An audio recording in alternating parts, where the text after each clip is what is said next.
Walaupun sampai sekarang hanya keluarga saya aja yang satu desa yang Kristen ya. Saya tidak mungkin menjadi orang Kristen. Karena di tempat saya lahir itu di sebuah desa di daerah Boyolali. Desa pada waktu itu adalah desa prasejahtera ya. Dan seluruh desa itu tidak ada orang Kristen. Agama saya di lingkungan saya, orang tua saya, nenek saya, kakek saya, semua beragama Islam.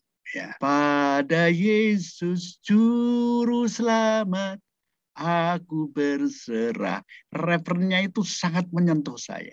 Duh, kok aku berserah, tapi kok nada ini kok menyentuh hati saya.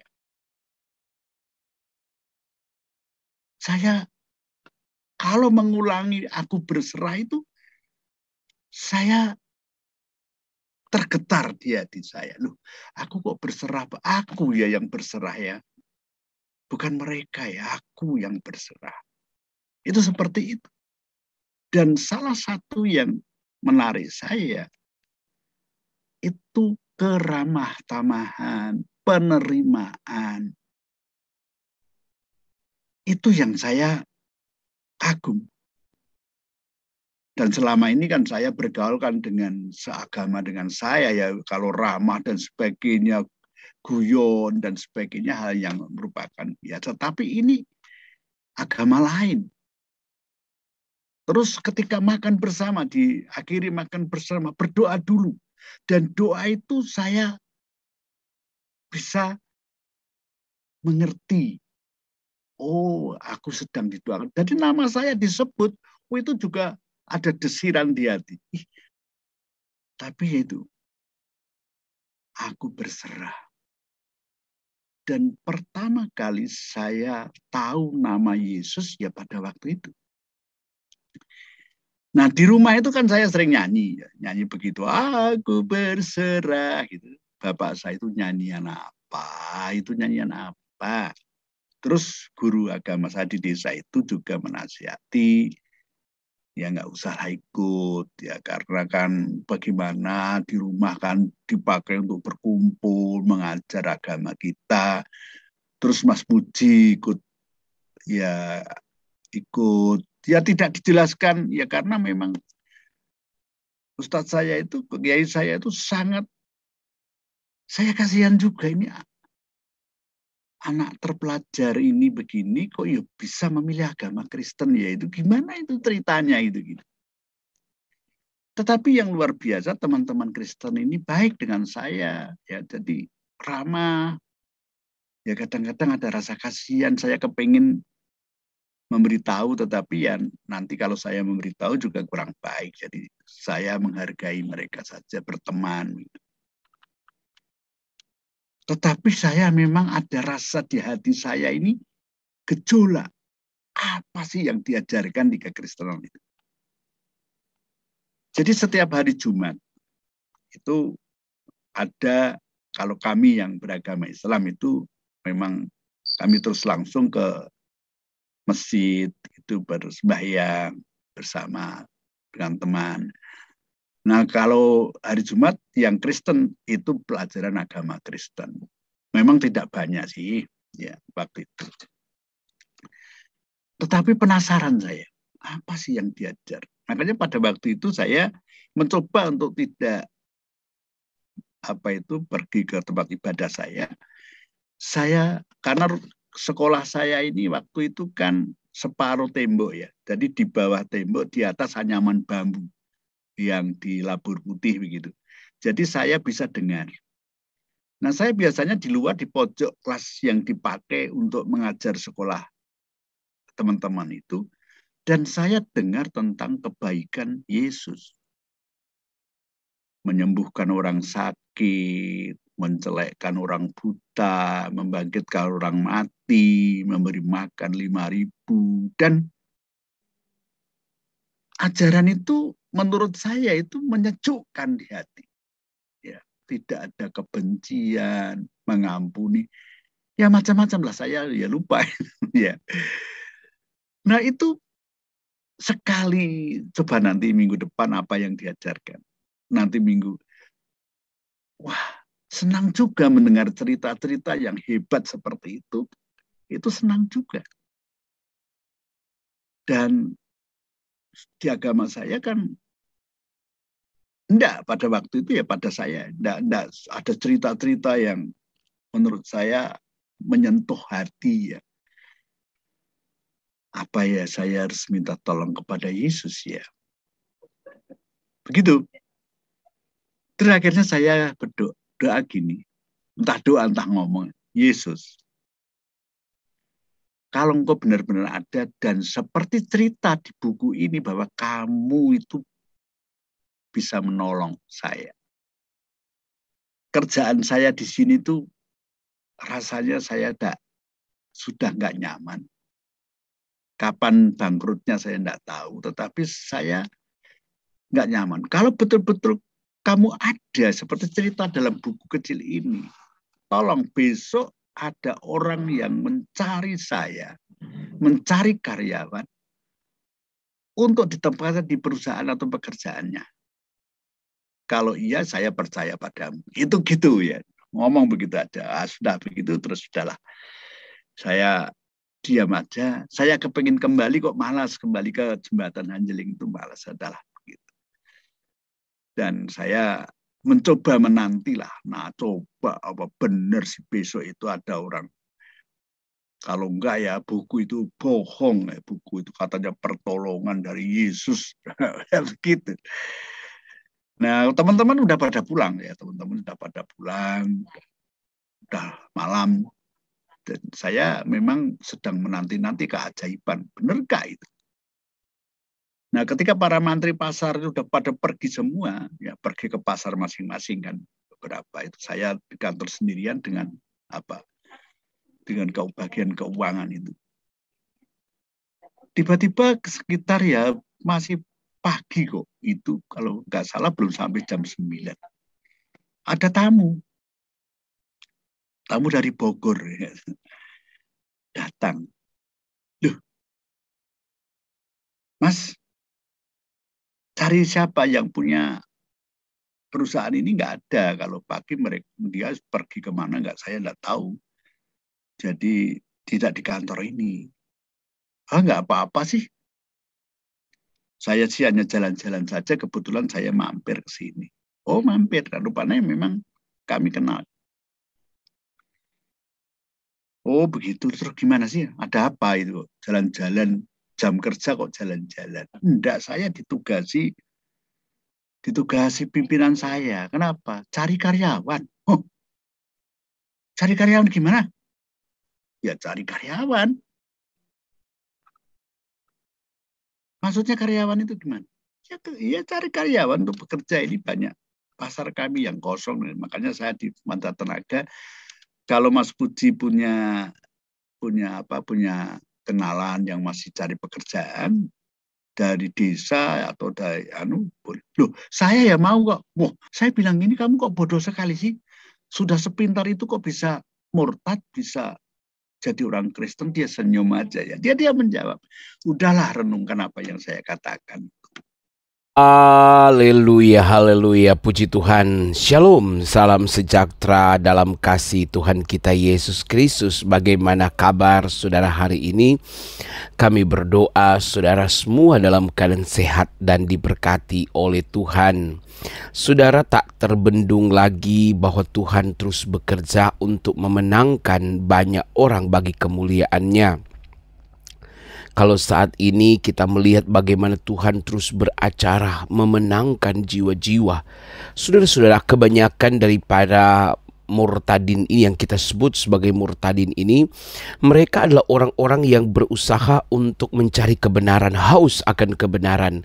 Dan kemudian mereka menemukan ada sebuah cerita yang mirip dengan cerita-cerita dalam keyakinan mereka. Namun cerita yang mereka temukan di dalam Alkitab itu jauh lebih lengkap, jauh lebih terpercaya, dan jauh lebih masuk akal. Sehingga kemudian saudara-saudara mereka itu beralih membaca dengan teliti, dan akhirnya mereka menemukan kebenaran yang sesungguhnya itu adalah dalam Yesus Kristus. Nah, bagaimana selanjutnya? Mari kita ikuti kesaksian berikut ini. Selamat menyaksikan. Haleluya.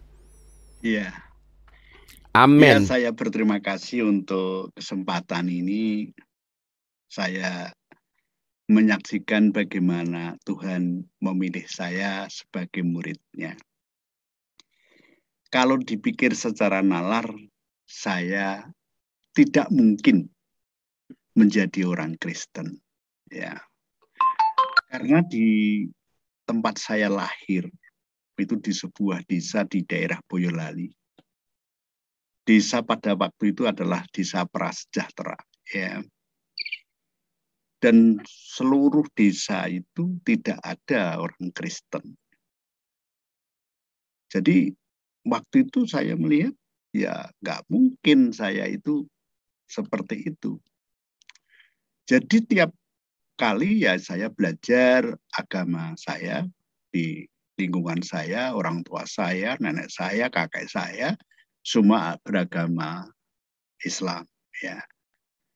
Dan saya waktu itu belajar dari seorang guru, atau kalau sekarang dipanggil ustadz, mungkin begitu ya, di desa saya yang bijaksana, mengajarkan bagaimana menghargai sesama, bagaimana berbuat luhur, bagaimana menekankan amal yang baik, menolong sesama. Dan menurut saya ajaran itu sangat bagus sekali ya, memang menurut saya nggak ada bandingannya. Terlebih dikatakan bahwa agama ini agama yang diridhoi Allah. Ya. Jadi itu. Jadi saya ya seperti teman-teman yang lain di desa itu, kalau sore, kalau pagi, ya kalau siang, dan karena tempat ibadah kami itu kecil, masih kecil sekali waktu itu, ya bermain di tempat ibadah yang kecil itu dengan teman-teman, membaca, ya seperti begitu. Nah, itulah rutinitas saya. Dan ketika saya kelas 5 SD, ada semacam kebangunan. Jadi kedatangan banyak guru agama yang pintar sekali di dalam menjelaskan tentang kebenaran agama saya pada waktu itu. Karena tempat ibadah di kampung kami kecil, dan rumah saya itu rumah yang paling besar pada waktu itu, maka kumpulan-kumpulan itu ada di rumah saya. Jadi setiap 2 minggu sekali pasti adakan kumpulan, dan tentu penuh ya, sudah penuh. Terlebih pengajar-pengajar itu mengajarkan yang baik ya, kadang-kadang memakai alat peraga wayang ya, siapa yang paling baik, yang berdarah putih ya, macam-macam lah. Dan saya kagum juga dengan ajaran yang baik ini. Ya luar biasa menurut saya. Nah, saya sebagai anak muda waktu itu sudah SMP ya, kita SMP gitu ya. Itu saya tuh senang lagu-lagu Titik Sandora, lagu-lagu Kus Plus, Mercedes pada waktu itu, sampai sekarang saya senang sekali ya. Jadi lagu-lagu itu. Nah, pada waktu itu saya pulang dari sekolah, karena saya miskin, sekolah kira-kira 4 kilo dari rumah, itu jalan kaki. Pulang pergi jalan kaki, berangkat pagi, terus nanti pulang ya. Ketemu dengan tetangga desa ya, agak jauh gitu. Mas Puji ke sini, kata dia. Apa Mas? Mau nggak nyanyi bareng gitu loh. Nyanyi bareng? Nyanyi bareng gimana? Nah, dasar saya senang. Ya nanti mau ditampilkan, nyanyi bareng, latihan dulu. Lagunya siapa? Kus Plus, lagunya Mercedes, Siti Sandora, siapa? Mas, ya nanti latihan dulu. Mau ya? Kurang satu kok. Nanti Mas Puji kalau mau ya. Nah, di mana ini? Ya nanti saya tunjukkan, naik sepeda saja. Waktu itu kan sepeda ontel ya. Nah, saya rasa, wah nyanyi bareng. Apa ya akan dinyanyikan? Gitu. Nah, janjian pada waktu itu saya berangkat. Ya saya bonceng tetangga itu. Nah, saya waktu itu ya agak berdebar-debar karena di situ banyak orang dan berpakaiannya rapi-rapi. Perempuan, laki-laki ya bergaul begitu, menyambut saya dengan begitu sangat ramahnya. Mari mas. Siapa namanya? Kenalkan begitu. Mereka nyebut nama satu-satu. Dan ya saya sebagai remaja pada waktu itu kan sudah tahu kalau ada perempuan cantik dan tidak. Saya senangnya itu ya, mereka menyambut saya itu sepertinya udah kenal lama begitu. Terus tetangga itu bilang ini mau ikut nyanyi, nanti nyanyi bareng. Nah rupanya nyanyian bareng itu akan dinyanyikan pada waktu Desember nanti. Pada waktu itu. Nyanyian ini ya pertama kali saya ditanya sama putrinya yang punya rumah. Karena waktu itu belum ada gereja ya. Saya lihat saja ada pertemuan itu di rumah. Putrinya ini tanya, Mas Puji itu mau suara berapa? Loh, maksudnya suara berapa itu bagaimana? Saya bilang, saya tanya begitu. Ya, suara 1, suara 2, suara 3, suara 4, begitu. Mas Puji baru tahu bahwa di Kristen itu suara bisa dibagi 4 gitu. Wah, saya enggak tahu, saya baru pertama kali. Oh iya, kalau begitu suara 1 saja ya. Itu. Saya bingung, saya ada suara. Nah, dalam hati saya itu kasihan. Kasihan kepada saudara-saudara ini. Loh, sudah ada agama yang sempurna. Mengapa masih memilih agama yang sudah kedaluarsa? Itu pikiran saya. Kasihan sekali mereka ini ya. Itu. Hanya gitu aja di dalam hati saya. Nah, nyanyian yang pertama yang dilatih itu adalah Aku Berserah. Ya. Aku berserah, aku berserah pada Yesus Juru Selamat. Aku berserah. Referennya itu sangat menyentuh saya. Duh, kok aku berserah, tapi kok nada ini kok menyentuh hati saya. Saya kalau mengulangi aku berserah itu, saya tergetar di hati saya. Loh, aku kok berserah? Aku ya yang berserah ya. Bukan mereka ya, aku yang berserah. Itu seperti itu. Dan latihan itu kan bukan hanya sekali. Dan salah satu yang menarik saya itu keramah tamahan, penerimaan. Itu yang saya kagum. Dan selama ini kan saya bergaul kan dengan seagama dengan saya ya. Kalau ramah dan sebagainya, guyon dan sebagainya hal yang merupakan biasa. Tapi ini agama lain.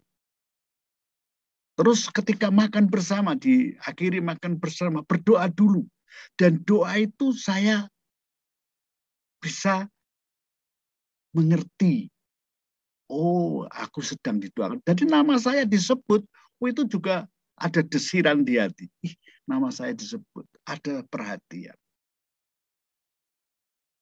Tapi itu, aku berserah.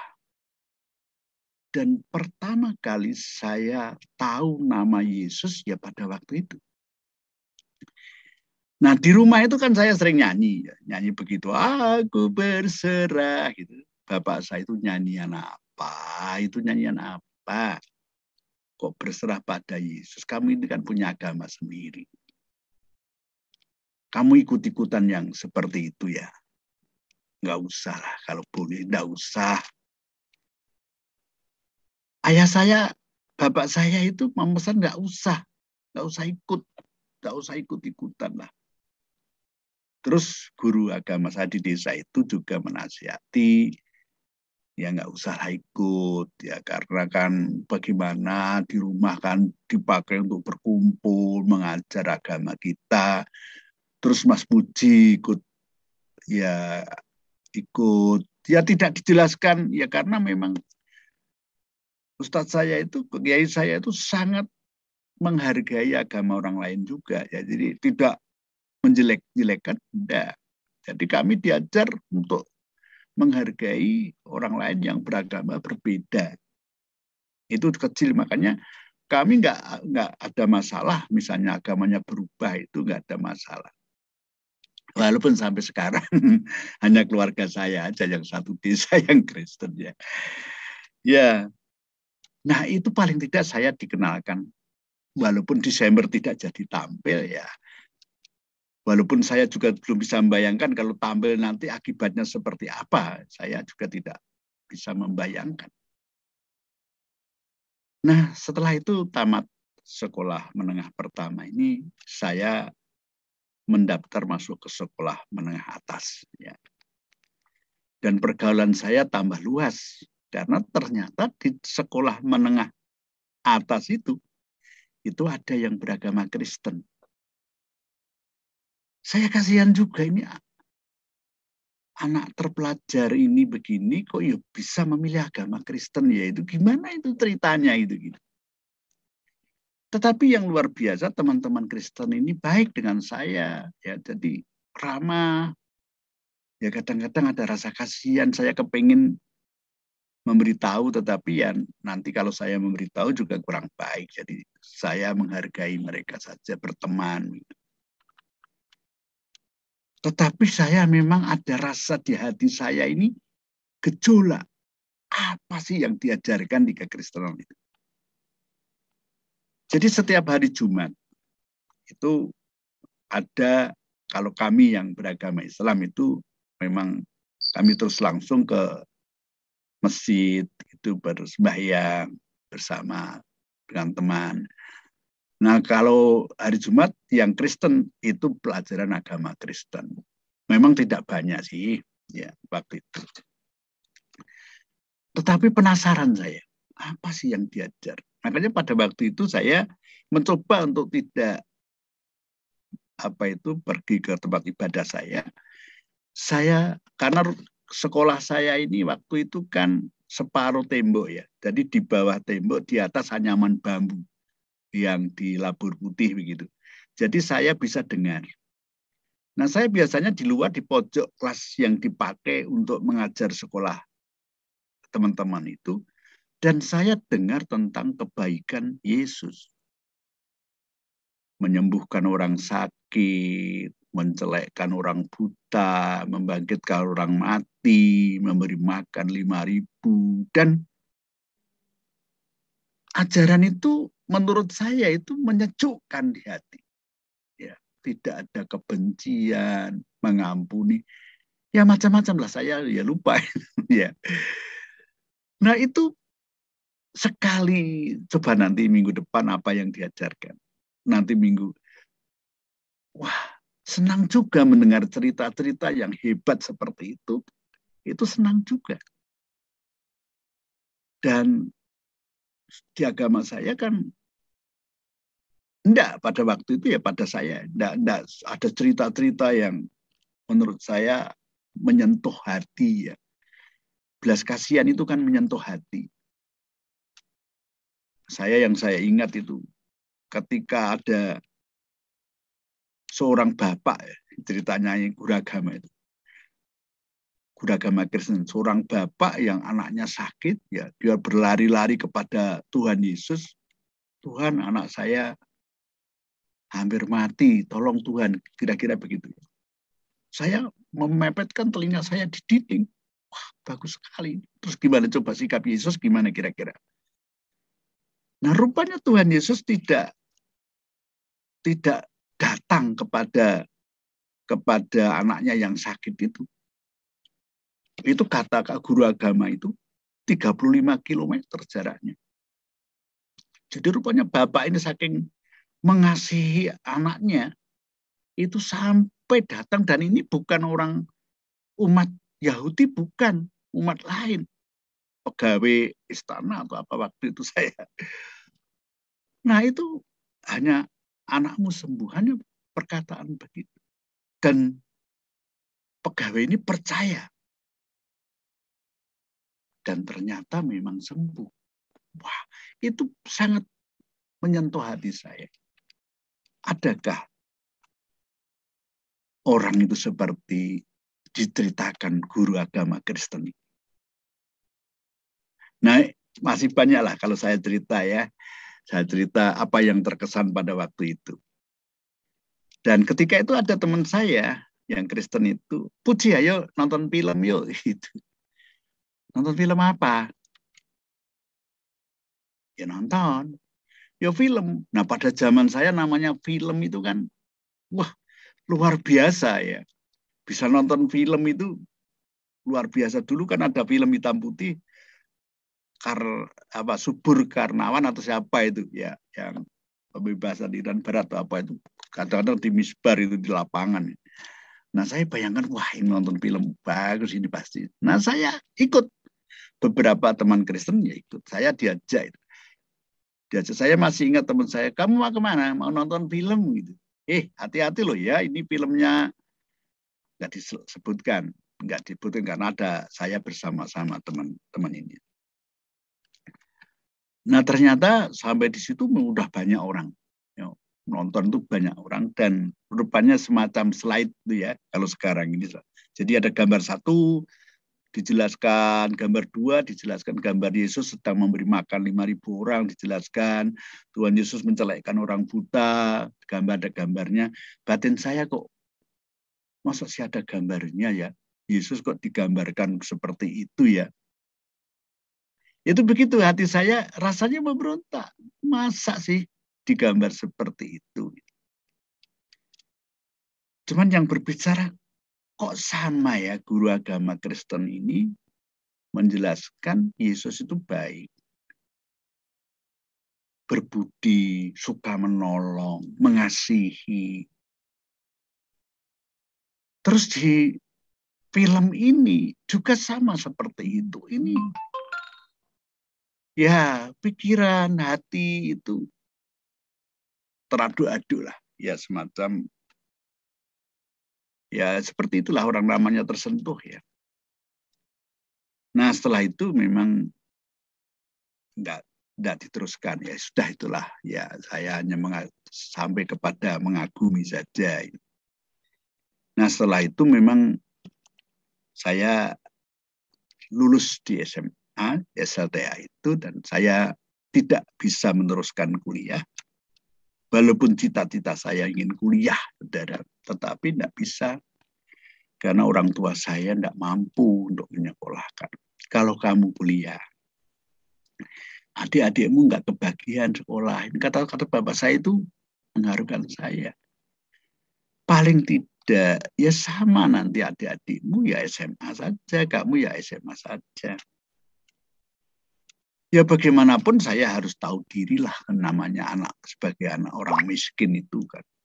Ya harus menerima kenyataan, walaupun pahit rasanya, cita-cita yang tadinya tinggi, akhirnya ya harus, ya segitulah.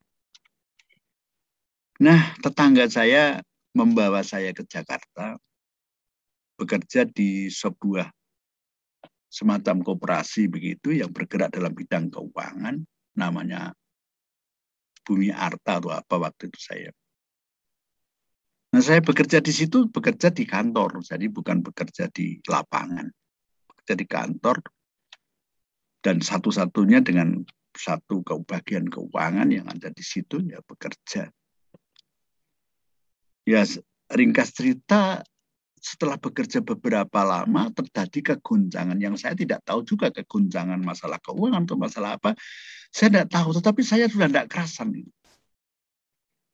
Waktu itu kan kantor yang masih bujangan-bujangan, karyawannya ada beberapa ya. Itu bujangan, ada mes di tingkat atas, di bawah itu kantor, di tingkat atas itu untuk mes. Untuk tidur kami, ya ada beberapa kamar. Nah, saya cari kerja di Jakarta itu kan tidak mudah. Ya paling tidak harus ada koneksi dan sebagainya. Nggak bisa melamar langsung diterima itu misalnya, itu nggak bisa. Saya teringat akan kakak saya yang ada di Jakarta yang mencarikan pekerjaan saya, walaupun sudah ada hubungan juga nggak bisa diterima pada waktu itu. Nah, pada waktu itu dalam kegelisahan saya kalau pulang ke kampung, pulang ke desa kan malu. Perantauan saya berarti gagal. Nah, saya itu rumah atau kantor saya itu dekat dengan jembatan Hanjeling. Kalau dari Roksi pergi ke Grogol itu ada jembatan Ciliwung namanya jembatan Hanjeling. Nah, kami seringkali sore-sore duduk-duduk di situ, melihat. Saya bayangkan kalau nanti ini kantor bangkrut bener, saya apa bisa ya jualan seperti mereka saudara-saudara ini. Jadi tukang sul sepatu, jualan es, apa bisa ya? Pikiran saya seperti itu. Nah, ketika sedang ngobrol-ngobrol begitu, saya terkejut karena ada semacam buku kecil begitu yang terhampar begitu aja, diselokan, udah kotor begitu. Tetapi masih bisa saya baca pertolongan dari atas gitu ya. Ada gambar domba, terus gambar orang yang meraih domba yang terperosok. Nah, waktu itu berbicara kepada saya, siapa tahu ini adalah semacam buku teori mendekati orang-orang atas. Gitu. Orang-orang atas itu pikiran saya jabatan-jabatan tertentu. Nah, setelah itu saya diam saya umpetin itu. Saya ambil, saya bersihkan, saya umpetin di sarung saya. Dan saya nggak ngomong teman-teman. Saya mau pulang, kata saya. Loh, wah Puji gimana sih? Baru jam segini pulang, biasanya sampai jam 11 dan 12 di sini malam. Sekarang kok masih sore mau pulang? Ya aku mau pulang. Aku nggak enak badan saya. Diketawain ya. Ya biasa anak muda senang bergadang. Di jembatan Hanjeling kan kalau dulu itu kan banyak orang lalu lalang. Saya pulang kepingin membaca pertolongan dari atas. Nah, ini kunci kalau nanti teman-teman tahu kuncinya, nanti saingannya tambah banyak. Pikiran saya yang bodoh itu seperti itu. Saya sampai di kamar saya kunci dari dalam, terus saya buka. Bah, saya buang ke almari. Bak, saya buat kurang ajar ini kan promosi orang Kristen ini. Wah, orang Kristen yang luar biasa ya. Nah, tetapi supaya tidak ketahuan teman, buku itu saya ambil, saya masukkan koper. Pertolongan dari atas. Di dalam hati saya ada suara. Ada suara. Apa sih salahnya? Misalnya kamu minta tolong kepada Yesus. Kan orang lain tidak tahu kalau kamu minta tolong kepada Yesus. Misalnya kamu nanti ditolong, Yesus benar. Yang untung kan kamu. Ya saya pikir-pikir. Ya benar juga. Ini suara hati saya. Nah di tingkat atas ada teras itu. Ada teras dikit begitu. Saya buka kamar saya ke teras itu dan saya melihat ke langit karena di teras itu bisa melihat langit. Apa ya saya harus minta tolong kepada Yesus ya? Begitu. Terus akhirnya saya berdoa gini. Entah doa, entah ngomong. Yesus, kalau engkau benar-benar ada dan seperti cerita di buku ini bahwa kamu itu bisa menolong saya. Kerjaan saya di sini tuh rasanya saya sudah nggak nyaman. Kapan bangkrutnya saya nggak tahu, tetapi saya nggak nyaman. Kalau betul-betul kamu ada seperti cerita dalam buku kecil ini, tolong besok ada orang yang mencari saya, mencari karyawan untuk ditempatkan di perusahaan atau pekerjaannya. Kalau iya, saya percaya padamu. Itu gitu ya. Ngomong begitu aja. Sudah begitu, terus sudahlah. Saya diam aja. Saya kepengen kembali kok malas, kembali ke jembatan Hanjeling itu malas adalah begitu. Dan saya mencoba menantilah. Nah, coba apa benar sih besok itu ada orang. Kalau enggak ya buku itu bohong. Buku itu katanya pertolongan dari Yesus. Begitu. Nah, teman-teman udah pada pulang ya. Teman-teman udah pada pulang. Udah malam. Dan saya memang sedang menanti-nanti keajaiban. Benarkah itu? Nah, ketika para mantri pasar itu udah pada pergi semua, ya pergi ke pasar masing-masing kan. Beberapa itu saya di kantor sendirian dengan apa? Dengan bagian keuangan itu.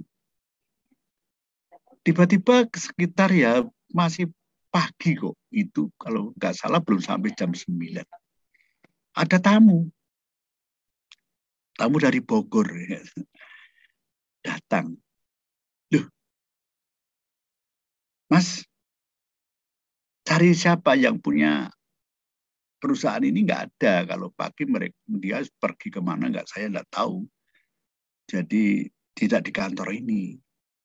Nggak apa-apa sih.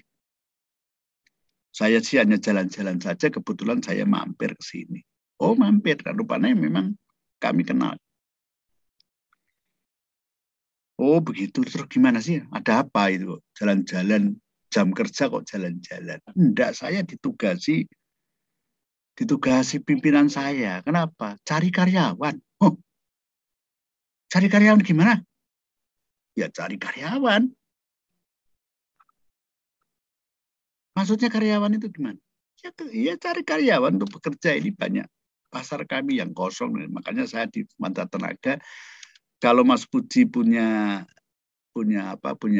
kenalan yang masih cari pekerjaan dari desa atau dari boleh. Loh, saya ya mau kok. Wah, yo jangan. Ya, terus di sini nanti siapa yang kerja?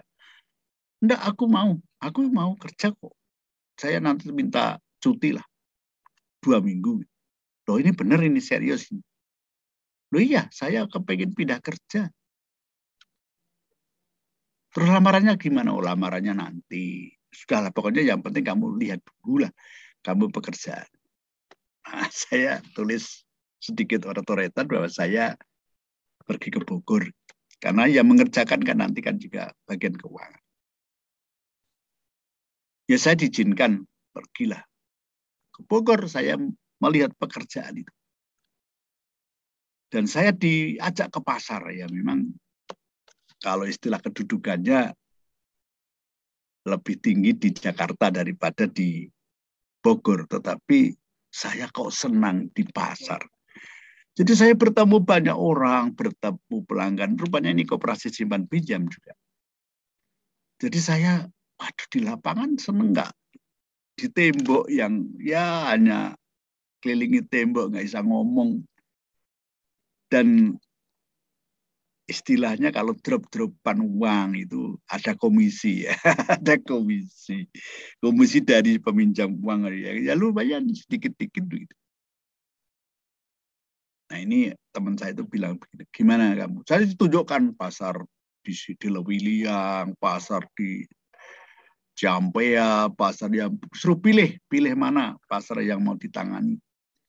Targetnya segini, setorannya segini, pinjamannya harus segini, dan sebagainya. Saya ya sama lah prakteknya dengan di Jakarta sama. Tetapi ini lebih sempit karena kalau di Jakarta saya mengerjakan banyak, ya rekapnya tuh banyak sekali. Kalau di ini kan hanya satu saja, lebih ringan kerjaannya dan tidak diatur dengan kantor, pulang kapan saja terserah, di lapangan mau jajan mau apa terserah. Dan itu saya senang sekali. Wah, saya harus ke Bogor ini.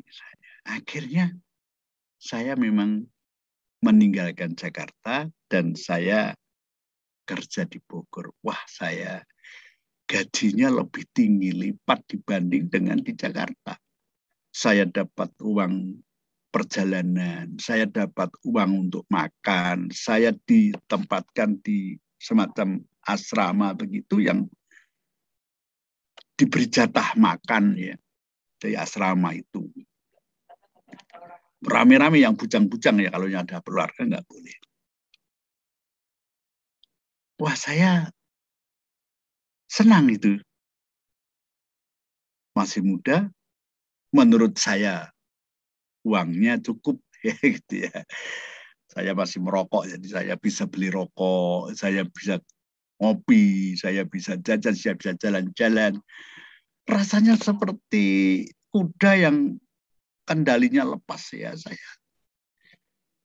Itulah di Bogor. Dan saya lupa bahwa ini tadi pertolongan Yesus Kristus.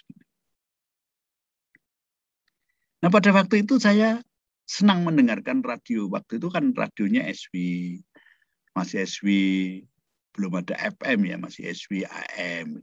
Nah, saya senang mendengarkan radio Astroli, radio. Nah, waktu itu ketemu radio FEBC Manila. Dan ada siaran firman Tuhan. Ada alamat lagi. Jadi saya catat alamatnya ini. Dan saya mulai tidak suka dengan penjelasan kebenaran firman Tuhan itu.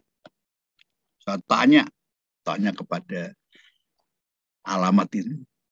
Yang heran, jawaban-jawabannya sejauh pengetahuan saya, agama saya yang lama, yang saya tanyakan, maksud hati saya supaya siaran itu dihentikan karena memang sudah ada kebenaran yang baru. Jangan sampai menyiarkan hal yang bersifat sudah lama. Tetapi ternyata jawaban-jawabannya itu luar biasa dan rasanya orang yang menjawab namanya Matrias ya. Dia nyebut namanya Matrias. Lebih tahu banyak tentang agama saya yang lama ini. Agama saya lebih tahu dia. Menjawabnya, loh saya orang ini kok pintar sekali sih. Akhirnya saya memang penasaran. Penasaran saya ke Jakarta. Saya mau ketemu karena alamatnya sama Matras disebutkan alamat saya di sini. Kamu kalau mau ketemu saya bisa ketemu. Nah teman-teman, ketika saya sampai di Jakarta, saya ketemu benar. Dan yang saya kaget adalah teman ini latar belakangnya adalah sama dengan agama saya. Dan itu lebih pintar. Karena dia sekolah khusus agama itu dan sudah lama bahasa dari agama saya lebih pintar. Dia bukan hanya bisa membaca, tetapi dia bisa juga menerjemahkan, mengartikan maksudnya apa. Saya bilang, ini kamu kok bodoh sekali sih? Sudah sepintar itu kok bisa murtad, bisa jadi orang Kristen. Dia senyum aja ya. Dia menjawab, udahlah renungkan apa yang saya katakan. Terus saya dikasih Alkitab. Ya udahlah nanti kamu bacalah. Alkitab ini kamu baca. Ya namanya dikasih, masa saya menolak. Pulang dari Jakarta, pikiran saya bingung, loh, orang udah pintar seperti itu loh. Kok bisa sampai meninggalkan terus ikut Yesus itu? Sampai sekarang orang yang saya ceritakan itu masih hidup. Itu nalarnya itu gimana? Nah, saya sampai di Bogor, gelisah saya. Ada semacam kebimbangan. Dan saya curi-curi baca Alkitab itu kok ceritanya kok bagus ya Alkitab. Wah, gimana ya kira-kira ini ya. Terus saya ingat di kampung bagaimana kerukunan, bagaimana keramahan, saya tidur di tempat ibadah, teman-teman semua. Tetapi ini ada kebenaran yang menyentuh saya. Nah teman saya dari Jogja itu tanya, kamu kelihatan kok gelisah kalau membaca sesuatu. Ini satu kamar dengan saya. Membaca sesuatu kelihatan ngumpet-ngumpet. Apa sih kamu itu? Terus teranglah sama saya. Kalau saya ngomong, kamu masih jadi teman saya enggak? Loh, emangnya kenapa? Terus saya cerita apa yang terjadi. Kalau begitu kita ke gereja. Loh, ke gereja gimana? Saya tanya, ya kita ke gereja. besok minggu kita ke gereja bangun pagi-pagi. Aku ikut, ya ada 2 teman. Aku ikut. Kamu di gereja nanti. Loh, kamu memang mau ke gereja? Ayolah ke gereja lah kita. Minggu pagi itu sudah terdengar bunyi lonceng. Karena tempat asrama saya itu di atas itu ada gereja besar. Nah, kami bertiga datang ke gereja itu. Wah, sambutannya begitu ramahnya. Saya dibawa dengan itu, ditempatkan di tempat duduk. Suasana begitu hening. Semuanya berpakaian rapi-rapi. Ya untung saya berpakaian rapi pada ketika itu. Nah, ketika pendeta datang ke mimbar, saya tahu sekarang foto. Damai sejahtera dari Allah Bapa, Tuhan Yesus Kristus, persekutuan Roh Kudus bersama dengan saudara-saudara. Kata damai sejahtera itu sangat menyentuh hati saya. Damai sejahtera.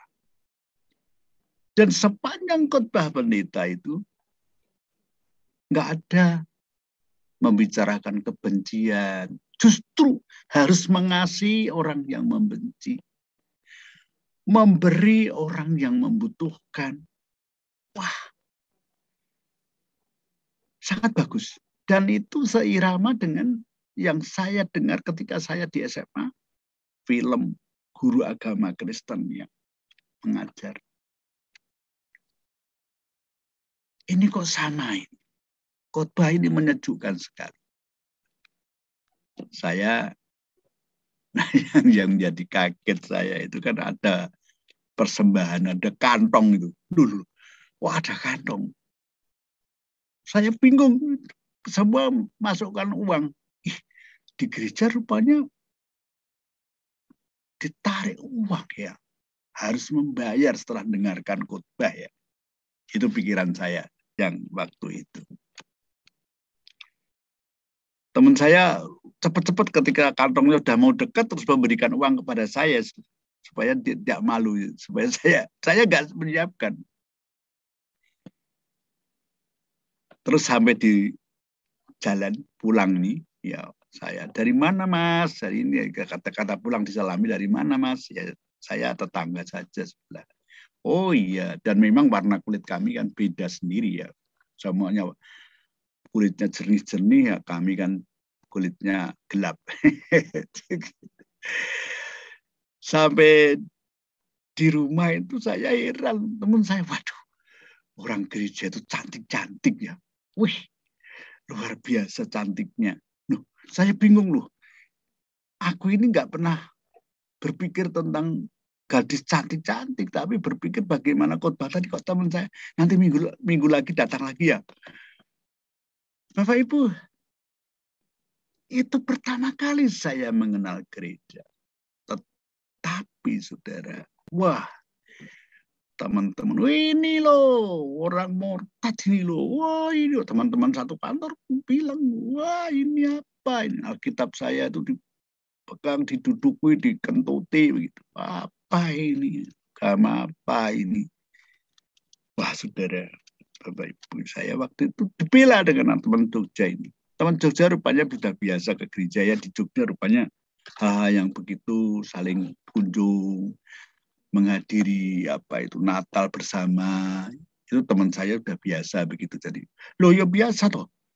Ngapain orang mau mengerti agama orang lain salah. Di Indonesia itu ya, pokoknya begitulah, dibela lah. Dalam perjalanan waktu memang kebimbangan itu terus ada. Bimbang saya.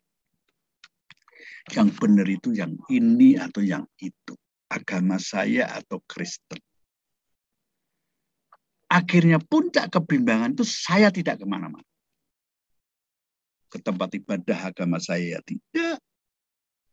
Ke gereja ya tidak. Sudahlah sekarang hidup diisi dengan minum, begadang, ke apa itu kafe malam.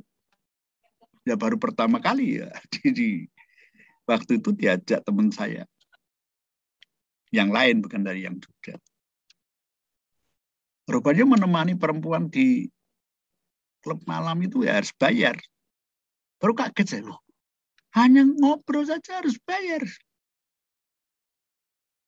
Tetapi karena memang banyak uang ya, dalam tanda petik ya, uang menurut saya, sehingga tidak jadi masalah dipakai minum sampai mabuk. Nah, rupanya di Bogor itu kan kota hujan ya, dingin. Nah, kalau saya tiap kali begadang, ada efek. Ternyata saya punya sakit sesak napas. Ya. Jadi kalau diobatkan sembuh sebentar, nanti obatnya habis sesek lagi gitu. Dan kantor sudah berkali-kali mengobatkan saya. Lama-lama ya memang saya semakin parah. Naik kantor itu kan turun dulu baru naik. Kalau turun saya kuat, kalau naik saya nggak kuat. Kenapa saya tersengal-sengal? Wah, parah sekali saya ini. Akhirnya oleh pimpinan kantor, saya diminta berobat di Jawa. Saya harus dipulangkan. Artinya saya sudah tidak mampu lagi mengerjakan tanggung jawab pekerjaan saya. Saya tidak tahu yang overcap kepada siapa, ya diserahkan kepada siapa itu bukan urusan saya.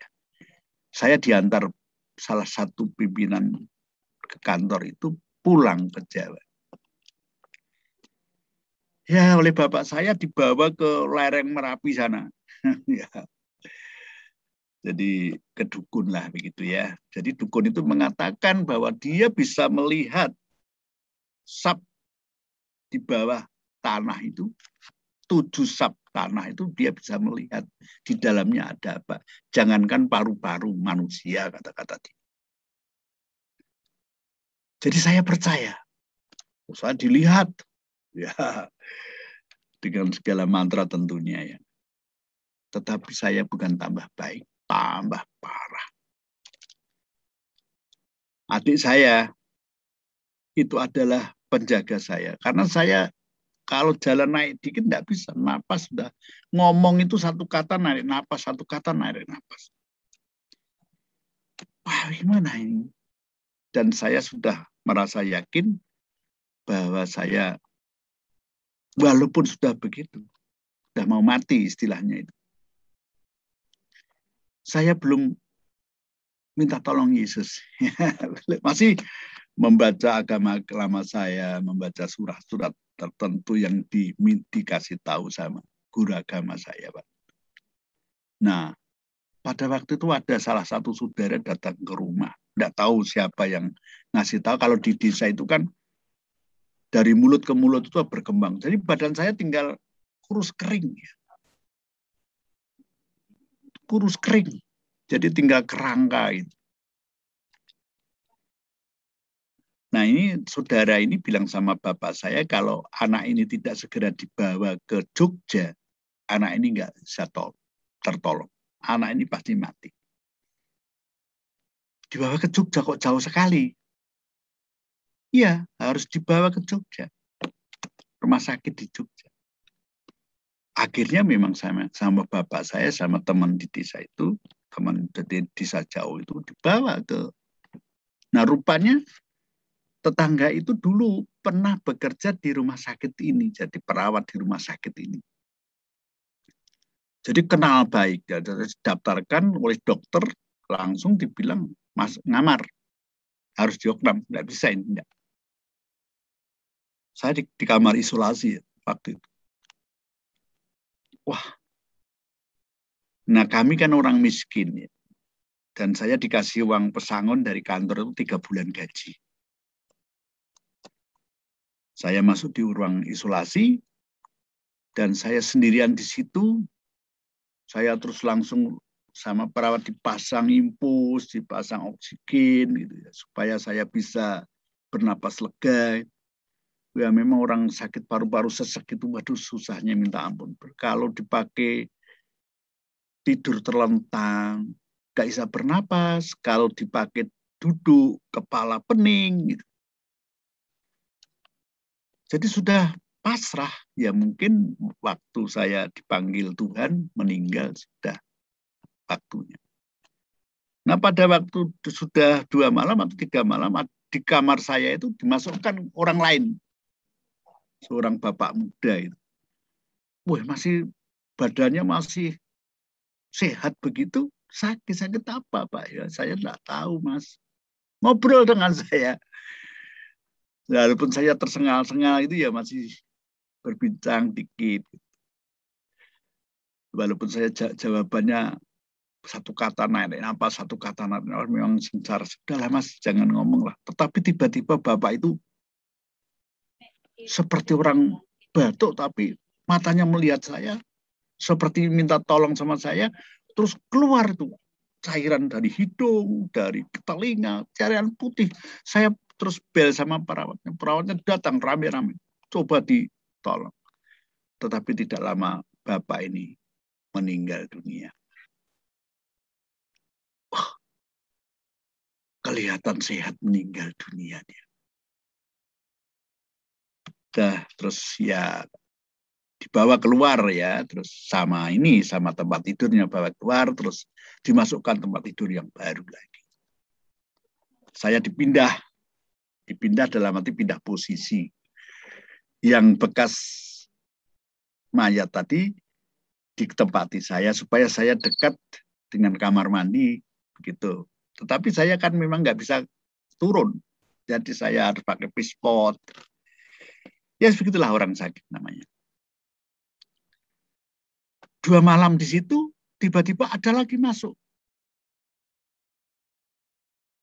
Masih muda lagi juga. Ngobrol lagi sebentar dengan saya. Itu masuknya malam, kalau yang lalu masuknya pagi. Ini malam masuknya. Wah ini apa lagi saya. Dia dengan keluarganya, dengan istrinya.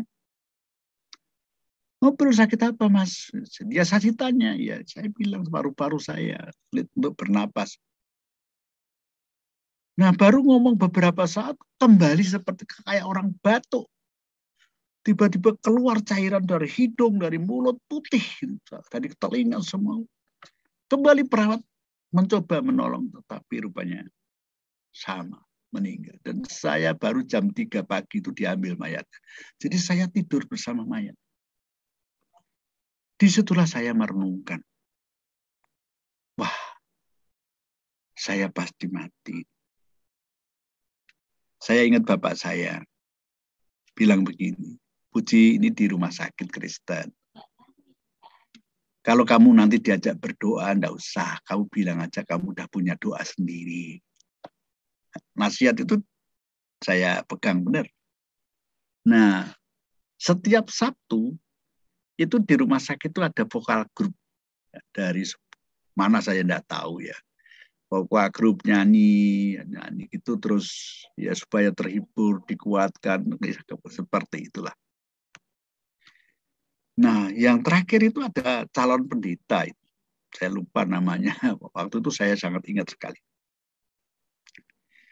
Memberikan Alkitab sama saya. Alkitab kecil itu. Dan saya lupa Alkitab saya yang dikasih Matrias itu ketinggalan di Bogor. Terus siapa yang merawat saya juga nggak tahu. Karena waktu itu yang penting saya bisa pulang. Saya diajak berdoa, saya bilang, Mas saya punya doa sendiri. Oh ya sudah. Nanti baca-baca aja di situ. Nah ketika mereka sudah pada pergi dan saya memang ya, ingat Yesus kembali pada waktu itu. Tetapi saya masih percaya agama saya. Saya pelan-pelan baca Alkitab itu. Nah bertemulah ayat yang tanpa sengaja yaitu Matius 7 ayat 7. Ya, Matius 7 saya akan bacakan ya. Mudah-mudahan ketemu. Ya. Matius 7 ayat daripada cari ini ya. Nah, ayat itu bunyi begini. Mintalah maka akan diberikan kepadamu. Carilah maka kamu akan mendapat, ketoklah maka pintu akan dibukakan bagimu. Entah ayat ini begitu berbicara kepada saya, ini Yesus yang bicara, tidak kata nabi, kata utusannya, kata orang. Enggak. Yesus katakan, mintalah maka akan diberikan kepadamu, carilah maka kamu akan mendapat, ketoklah maka pintu akan dibukakan bagimu. Nah, saat kritis itu, saya memang kritis sekali, dan saya sudah merasa, dan bapak saya pada waktu itu ketika nengok saya, itu bapak saya merasa bahwa anak ini nggak lama akan dipanggil Tuhan. Maka bapak saya waktu itu pulang, ya pulanglah, tapi pulang mencari uang. Dan juga di Jogja mencari tempat pembuatan peti mati. Nanti kalau sewaktu-waktu saya harus sudah mati ya, bahwa Pak sudah langsung dimasukkan peti saja, tidak usah dibuka, sebab pulang lebih mudah daripada mayat. Itu bapak saya berpikir begitu. Nah, saya ketika membaca ayat ini, apa sih salahnya saya minta tolong sama Yesus? Saya ingat bagaimana ketika saya tidak dapat pekerjaan. Ingat ketika saya ke gereja. Nah, pada waktu itu saya mau bangun. Di tengah situasi yang sangat sulit, saya bangun, mencoba bangun. Nah, kebetulan ada perawat laki-laki lewat. Loh, Puji, mau apa? Mau bangun? Jangan bangun. Enggak, Bang, aku mau bangun. Mau apa? Saya mau berdoa. Oh, berdoa. Langsung panggil teman perawat yang lain. Saya masih ingat pada itu Mbak Endang ya. Mbak Endang datang dari Klaten. Mudah-mudahan dia masih hidup. Dia seringkali meminjami majalah saya. Nah, ketika itu saya berdoanya begini. Tuhan Yesus, kalau benar kamu ada, dan seperti firman-Mu, seperti sabdamu, Engkau bisa menyediakan surga bagi orang yang percaya. Aku percaya padamu. Kalau aku harus meninggal, tolong saya sediakan surga. Tetapi Yesus, kalau saya hidup, saya akan jadi tukang pengepel gerejamu. Amin. Sudah Bang, saya mau tidur. Oh, hanya gitu saja. Ya, ya napasnya terengah karena memang nggak bisa bicara panjang kan. Saya tidur. Herannya, saya bisa tidur nyenyak sekali malam itu. Saya bisa tidur sangat nyenyak. Dan pagi itu ketika itu saya mau kencing, saya bisa bangun, saya buka itu oksigen saya ke kamar mandi. Perawat tahu, Putih, mau kemana? Saya mau kencing. Jangan. Sudah terlanjur masuk. Jangan dikunci ya pintunya ya. Kenapa Mas? Nanti kalau kamu jatuh di situ nggak ada yang nolong ya. Enggak saya kunci. Loh, saya bisa kencing. Loh, saya bisa jalan. Nah, pada waktu itu saya bisa duduk, saya nggak perlu saya pakai oksigen lagi. Saya kok bisa bernapas saya. Lega sekali. Nah, pada waktu itu dokternya mengadakan biasa keliling begitu. Waktu saya melihat loh, Puji, kamu segar sekali hari ini. Apa? Minum obat apa? Saya minum obat seperti dokter berikan. Oh, kamu segar sekali. Kemarin kamu pucat sekali. Napasnya tersengal-sengal. Ya, saya berdoa, Dok. Berdoa gimana? Minta sama Yesus. Oh iya, saya ditepuk. Ya, berdoa sama Yesus. Nanti jam 9 ini ya, diambil airnya ya. Diambil airnya, iya. Saya dibawa jam 9, setelah selesai dibawa keluar. Ada kursi, saya berbalik gitu. Jadi punggung saya kelihatan. Dan dikasih jarum panjang sekali jarumnya waktu itu. Ini kamu ya di namanya ya hanya lokal aja yang mau dicoblos itu saja supaya tidak sakit. saya dikasih suntik, nanti saya mau masukkan jarum ini, kalau kamu sudah terasa di paru-paru keri-keri, kamu bilang ya. Ya benar keri-keri. Dan rupanya paru-paru kiri saya dipompa itu keluar air. Waduh, air itu mungkin ada 5 liter lebih, mungkin 8 liter karena ember itu hampir penuh. Dan yang kanan juga diambil, ada sekitar mungkin 3 liter. Ini loh yang menyebabkan kamu ini sesak itu karena di paru-parumu ada air sebanyak ini. Nah, saya heran juga loh, paru-paru sekecil ini kok. Jadi pagi lagi, setelah 3 hari diambil lagi. Nah, lega. Saya mulai enak dan saya waktu itu malu sebetulnya saya mau cerita. Saya doyan makan. Jadi saya lapar dan saya dekat dengan perawat namanya Bu Indang ini. Mbak, aku minta tambah makan, Mbak. Loh, masih lapar ah? Jatahnya. Masih, Mbak Indang itu langsung ke dapur atau kemana. Dicarikan tambahan. Terus saya dipindah ke ruang umum. Ya. Jadi tadi diisolasi, sekarang di ruang umum. Karena saya sudah bisa dirawat. Dokternya saya masih sangat ingat adalah namanya, kalau beliau masih hidup adalah Dr. Gita Andriani. Itu penuh dengan, ya menurut saya, kesan saya dokter yang terbaik menurut saya. Nah, ketika itu saya bisa berjemur, saya bisa jalan ke sana kemari begitu, dan memang sudah waktunya untuk pulang. Nah, bapak saya datang kaget.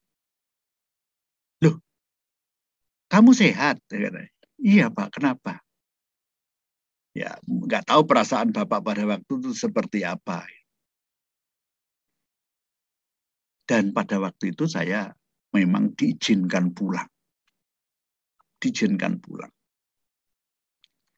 Tetapi ketika pulang, bayangkan hampir 3 bulan di rumah sakit, kira-kira berapa itu harus membayar biaya rumah sakit, obat, dan oknam sendiri.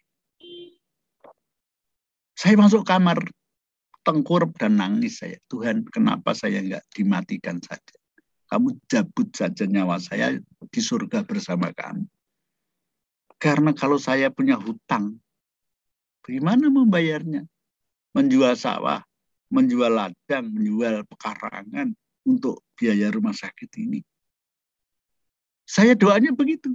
Dan saya tidak bisa membayangkan, Bapak nanti hitungannya gimana? Cukup nggak uang yang dibawa dari rumah untuk biaya rumah sakit? Kalau hanya sekedar membeli peti ya bisa. Tapi walaupun waktu itu misalnya mati, ya biayanya pasti harus dibayar di rumah sakit. Nah, ketika itu saya tunggu, saya dibangunkan bapak saya. Put, ya saya biasa dipanggil Put, bapak saya. Put, bangun. Nah, Bapak, ini saya mau tanya. Tanya apa, Pak? Berdebar-debar saya. Yang bayar rumah sakitmu itu siapa? Loh, ya saya nggak tahu, Pak. Gimana? Loh, ini masih ada kembalian kok, uangnya ada kembalian kok, ongkos pulang. Saudara, sampai sekarang saya nggak tahu siapa yang membayar rumah sakit saya. Saya juga nggak tanya, mereka juga nggak tahu siapa yang bayar. Ya, saya pulang pada waktu itu dan bertanya dalam hati, siapa ya yang membayar rumah sakit saya ya. Dan benar juga, saya setelah itu di rumah sehat, saya kontrol beberapa kali di Jogja. Dan yang heran, ini kelupaan ya, heran. Ketika saya nafsu makannya, ulangi sedikit ya, nafsu makannya itu banyak, itu ada ibu-ibu dari Godean Yogyakarta itu yang tadinya anaknya dirawat bersama saya, terus dia sudah pulang, itu tiap kali mengirim makanan. Tiap hari mengirim masakan kepada saya. Saya tidak tahu digerakkan apa dia. Walaupun saya dari rumah nggak ada yang nengok saya karena biaya waktu itu mahal sekali. Menurut ukuran kami sebagai orang miskin. Jadi ibu dari Godean itu senantiasa mengirimkan makanan kepada saya, di samping jatah rumah sakit tambah masih ada makanan tambahan. Saya lihat ini, saya merasakan ini kasih sayang Tuhan kepada saya. Nah, setelah saya pulang ini, saya belum mengatakan kepada bapak saya bahwa saya percaya Yesus, belum. Saya kembali ke Bogor dan saya ketemu dengan Kang Asi, ya namanya koster gereja itu Kang Asi. Kang, aku mau ikut membantu Kang Asi ngepel gereja. Wah, senang Mas, senang sekali. Tetapi di sini kan tidak saya yang berkuasa. Bilang sama Boksu katanya. Bilang sama Boksu siapa? Boksu itu loh, Boksu yang khotbah minggu pertama. Nah, yang saya sebutkan ini masih hidup juga, namanya Thomas. Saya datang ke rumahnya beliau. Dan saya, kamu puji, kamu tamatan apa sih kalau kamu mau jadi koster gereja? SMA, Boksu. Oh, SMA kok kepala gereja. Ya katekisasi dulu lah. Katekisasi dulu, udah nanti katekisasi dulu. Perkara itu gampang. Nah, seketika kembali saya memang ditolong oleh teman bekerja di perusahaannya. Jadi saya masih bisa bertahan di situ. Wah, Tuhan memang luar biasa. Ya kamu kerja di sini aja daripada jadi koster. Nah, saya kerja ya masih bisa makan, artinya saya bisa makan dengan gaji teman saya itu. Terus saya katekisasi. Nah, rupanya kan namanya juga saya kan enggak tahu Alkitab banyak. Kalau buka Alkitab pasti ya belakangan. Saya lihat isi Alkitab itu halaman berapa, terus masih cari. Rupanya Boksu ini agak kurang senang dengan cara saya. Puji, kamu ini buka Alkitab mesti terlambat terus. Sudahlah, nanti kalau sudah dibaptis kamu sekolah Alkitab saja biar pintar buka Alkitab. Sekolah Alkitab. Iya, nanti. Nah, Bapak Ibu, bapak saya memang nggak melarang saya jadi Kristen. Tetapi ketika saya mau sekolah Alkitab, bapak saya melarang. Kalau kamu nekat, kamu bukan anak saya lagi. Saya nggak tahu apakah bapak tahu sekolah Alkitab itu apa. Itu saya juga nggak tahu. Nah, saya akhirnya diantar sama Boksu ini ke Jakarta. Dan saya ditemui rektornya langsung ya di Jakarta itu. Waktu itu ya. Oh ya, bisa. Masuk. Nggak apa-apa, ini belum tutupan, belum pelajaran kok. Nanti masalah persyaratan belakangan. Saya pikir sekolah itu ya seperti membacanya, terus berapa pasal, berapa kitab harus dihafalkan. Selesai setelah itu buka Alkitab itu. Ya, begitu. Tapi ternyata tidak. Ternyata ada teologi perjanjian lama, teologi perjanjian baru, ada bahasa Inggris, ada ilmu perbandingan agama. Dan saya waktu itu begitu kagum, karena saya diajar Pak Hamran Hamri yang berlatar belakang agama lama saya, dan wah, orang sepintar itu. Bahasa aslinya begitu mudah.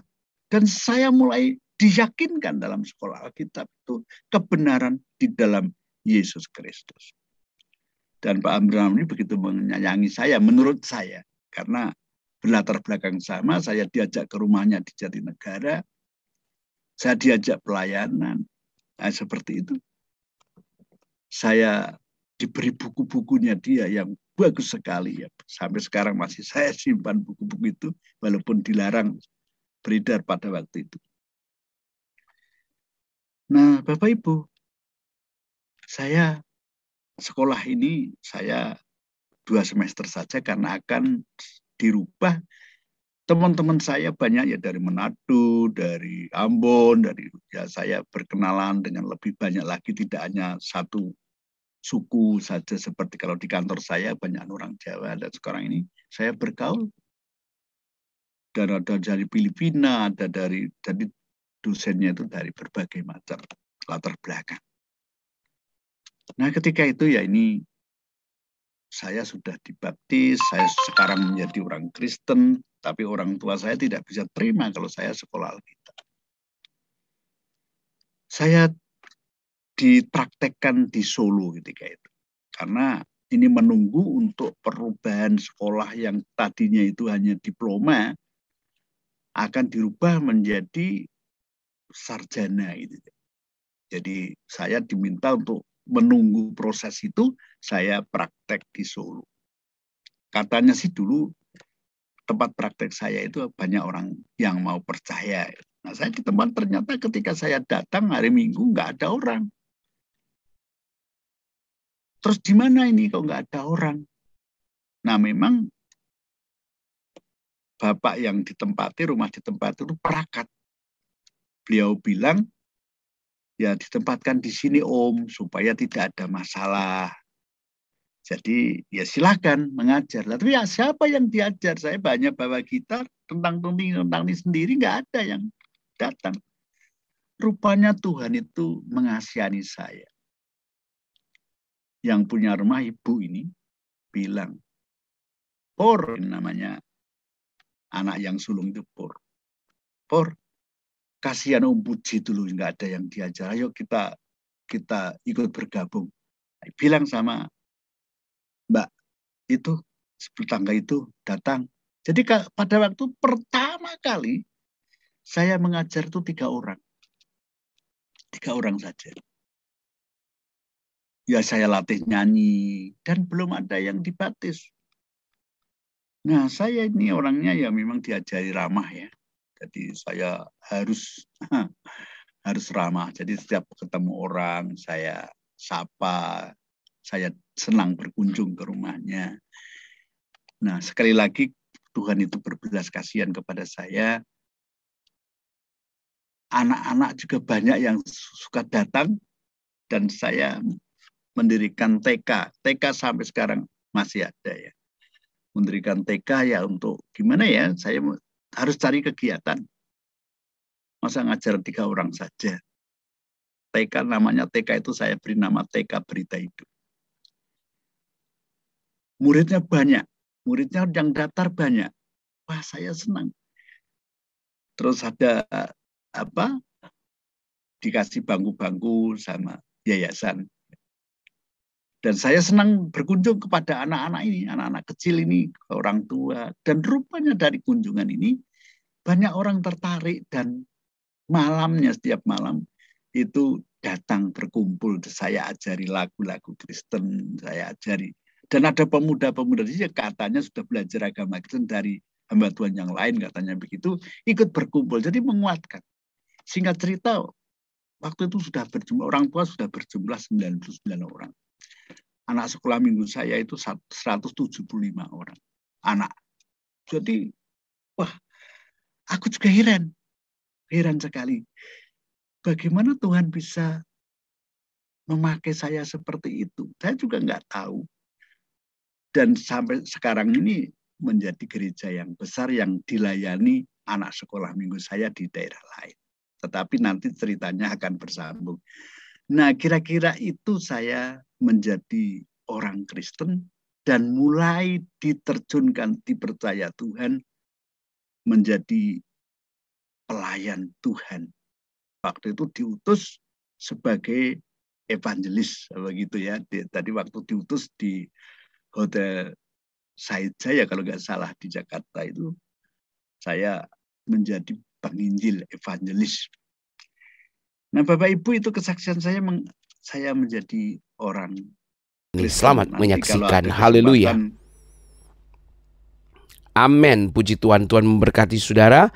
Teruslah bagikan tayangan di channel kami ke sekalian banyak orang, supaya mereka juga diberkati oleh Tuhan. Sampai berjumpa lagi dalam program acara kami selanjutnya. Tuhan Yesus memberkati. Shalom, haleluya.